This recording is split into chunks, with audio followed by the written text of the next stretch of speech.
we got to start with a tribute here. Bobby Bowden, legendary Florida State coach. And, hey, here, I'm the biggest SEC homer there is, Shane, but even Yeah. I think you'll remember that, it was Bobby Bowden and his Florida State teams that got even me into college football. Just, I loved Yeah. watching those teams. I loved the uniforms, and of course, loved Bobby Bowden and everything. He really Yeah. seemed to do it the right way.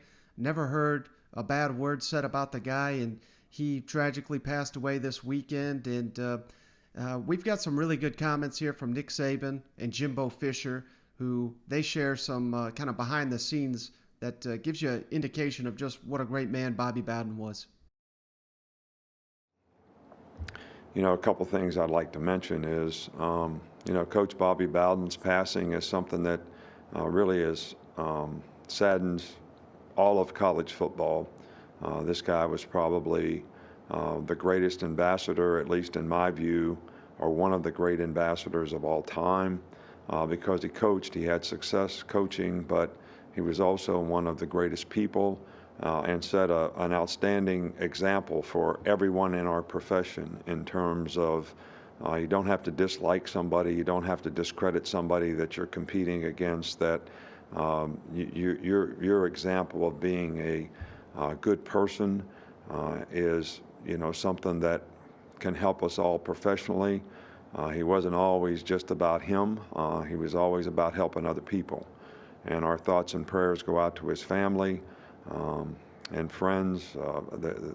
This is a very sad time for all of us, but Coach Bowden leaves a legacy that a lot of us can continue to learn from and grow from, and something that will never be forgotten. So, Coach Bowden is a big staple, especially here in Alabama. What was something that you remember of those Florida State teams, and what was your relationship with him one-on-one? And did you kind of pick his brain throughout the years as a coach? well, first of all, I think everybody knows this story, but I think it's still worth, telling, because there's not very many people in the world that would have that kind of compassion for somebody else. When Coach Bowden was an assistant coach at West Virginia University, and I think Jim Carlin was the head coach, he kind of recruited the area that I grew up in West Virginia, which was pretty rural, and I think we had 3 players from my era that played at West Virginia University that were really good players and all ended up making All-American, that Coach Bowden recruited, that my dad actually coached in Pop Warner. So they knew each other much better than I knew Coach Bowden as a high school player growing up. But my first year being a graduate assistant when my father passed away, and I was at Kent State being a graduate assistant for Don James. And, one day the phone rings and it's Coach Bowden, and, he says, I know your father passed away. I know your mom might be struggling.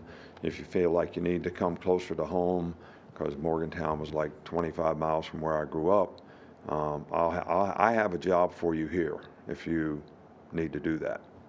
So I was like, wow, this guy's the head coach at West Virginia University, and he has that much compassion for my family and our situation and our circumstance and my mother.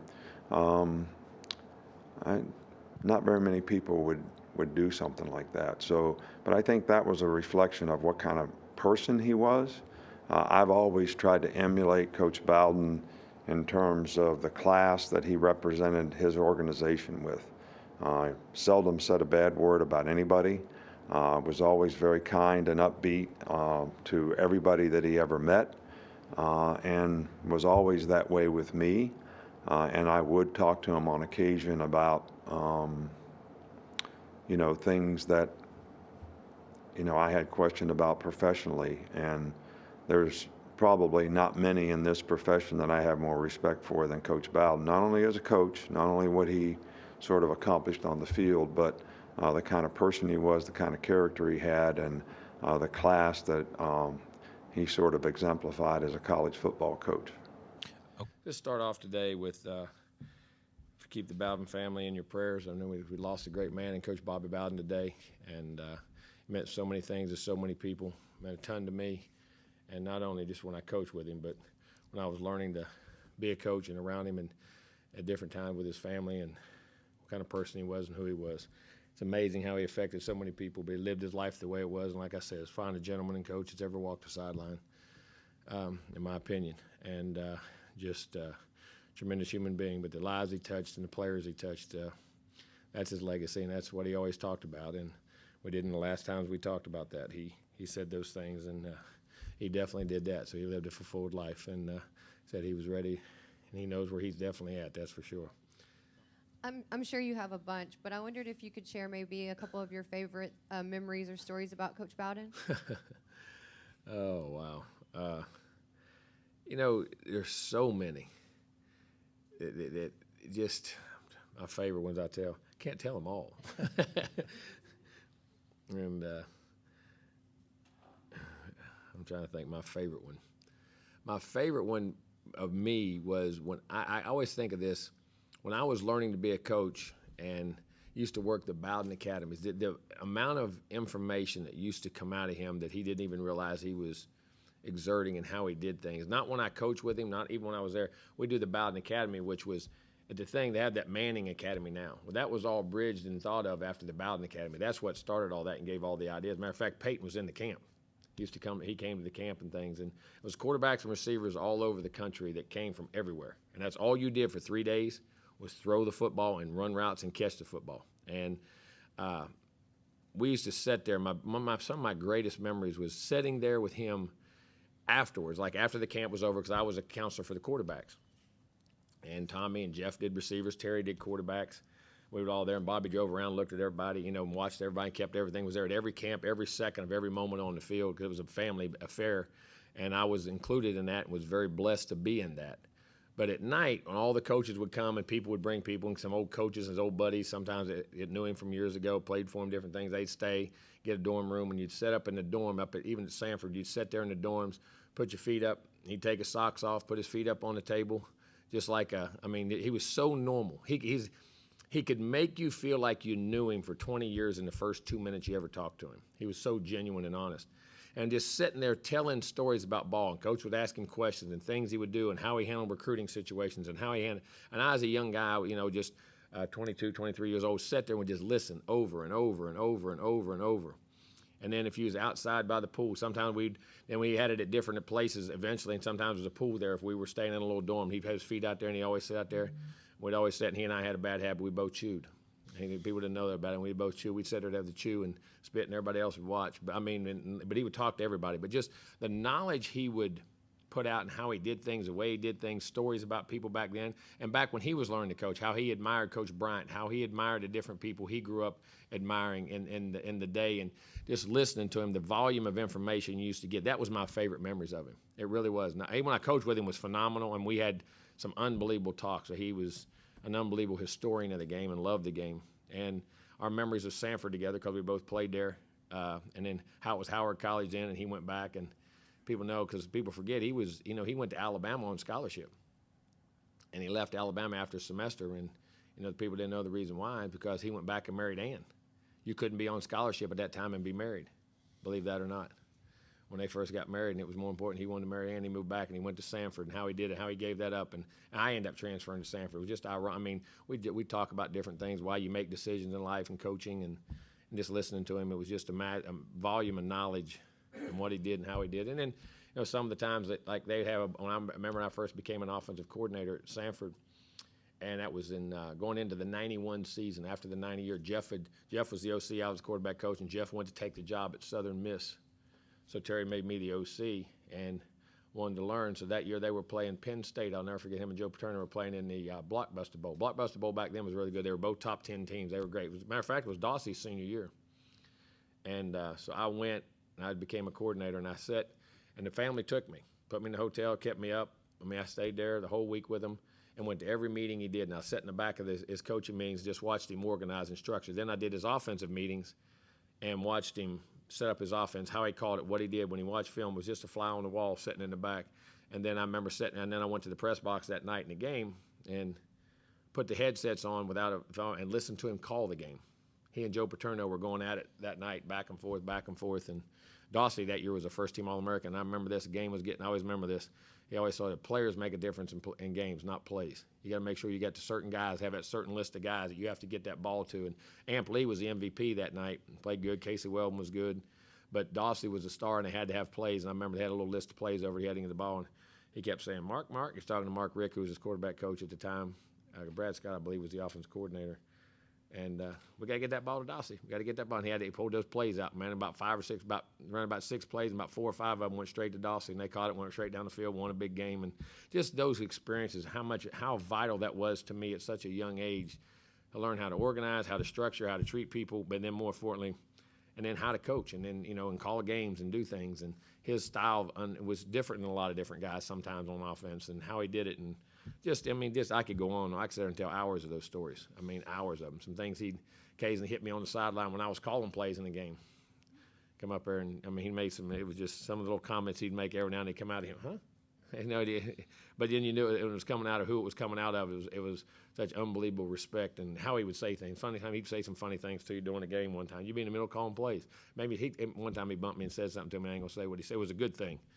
It was about we were moving the ball up and down the field, and I started laughing. Almost got a delayed game because he just caught me completely off guard when he would say those things. But he was just a tremendous man, tremendous competitor, and like I say, the lives he affected and people he affected he didn't even know about is the amazing thing about him. So.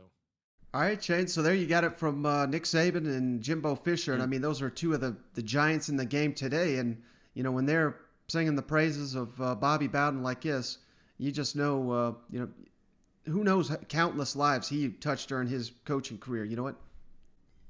Well, that's the thing, man. Coaches, players, fans, even like you said, there was a time when Mike was an FSU fan.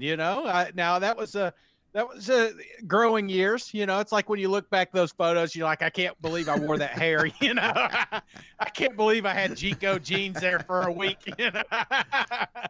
But it was hard not to enjoy some of the teams that he put out, some of the players. And I'm a huge NFL fan as well, as and there's a lot of Florida State fans that wound up on my Pittsburgh Steelers team. So I love listening to coaches. I wish I know there was a lot that Jimbo wanted to say, but he just kept holding it back because, Bobby was one of those guys that he was just a magnet. You would see him talking in groups, and everybody was always huddled around him because he just kind of had that personality. He reminds you of that guy you see at Hardee's, in the morning eating breakfast, and everybody's listening to his stories. That was Bobby Bowden, and he had stories. He was someone you wanted to be around. I wish I could have met him.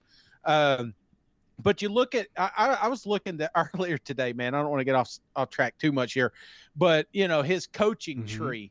And you look at this coaching tree and you see names like Jimbo Fisher, Will Muschamp, Dabo Sweeney, Daryl Dickey, Kirby Smart, some of these big names that, may not be where they're at right now if it wasn't for Bobby Bowden. So it's just he was one of those coaches to me, Mike, and I'll shut up here a second. When I think about, because I love the 90s, obviously, as a Tennessee Vol fan, you love the 90s. And you thought about some of the winningest coaches at that time, and it was Joe Pa, it was Bobby Bowden, it was Philip Fulmer, it was these Spurrier.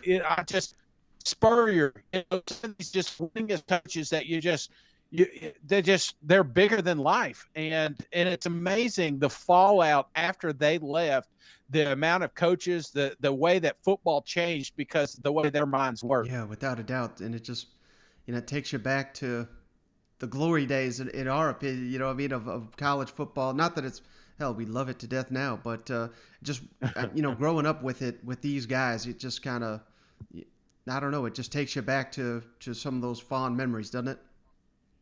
Absolutely, man. Well, I'll tell you one real quick, Mike. 1998. Obviously, there was a big year, but if you don't know, Florida State lost early that season to I think it was like North Carolina State or something like that. So they were out of the race because Kansas State, another great coach, Bill Snyder, was killing it and was undefeated. And I was happy because here we are undefeated. I was like, hell yeah, let's play Kansas State, as long as it ain't Florida State. And then they dropped the Big 12 championship to Texas A&M of all teams. And all of a sudden, Florida State pops back up, and you should have just felt it. There was a lot of emotion when that happened because there was a lot of Tennessee fans that did not want to play Florida State. They were pumped up about Kansas State, and here they came up, and you remember Peter Ward? Oh, yeah. Peter Ward. That was like the most dangerous player at the time. But needless to say, I won't go too far. But I was one of those that was worried about Florida State and was happy we were able to secure that victory. But what do they do next year? They go out, they get the perfect season. So one of my favorite tweets that came out today was from Darren Ravel. And it says, in January 1976, Bobby Bowden left West Virginia for Florida State, thanks to receiving a raise. He made $35,000 a year with the Mountaineers, contracted Florida State, $37,500. $2,500 is what it costs. So I thought that was a fun tweet. Yeah,